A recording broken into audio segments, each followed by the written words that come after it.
அரிசி மாவும் கடலை மாவும் வச்சு ஒரு சூப்பரான மசாலா முறுக்கு ரெசிபி பார்க்கலாமா? ஒரு பவுலில் மெஷரிங் கப்புக்கு 1 கப் அரிசி மாவு, 1/4 கப் கடலை மாவு போட்டு நல்லா மிக்ஸ் பண்ணி தனியாக எடுத்து வச்சுக்கோங்க. அடுப்பில் ஒரு பேன் வச்சுட்டு 1 கப் தண்ணி ஊற்றிக்கோங்க.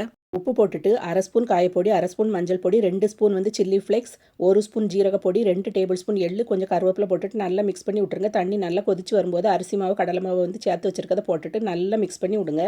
மாவு நல்லா கட்டி இல்லாமல் மிக்ஸ் ஆகிறது வரை நல்லா மிக்ஸ் பண்ணிவிட்டு அடுப்பை ஆஃப் பண்ணிடுங்க. அடுப்பை ஆஃப் பண்ணிவிட்டு அந்த மாவை வேற ஒரு பாத்திரத்துக்கு மாற்றிடுங்க. கொஞ்சம் ஆறினோன்னா கையை வச்சு நல்லா அழுத்தி பிசைஞ்சு விடுங்க. தண்ணி எதுவுமே சேர்க்காண்டாம்.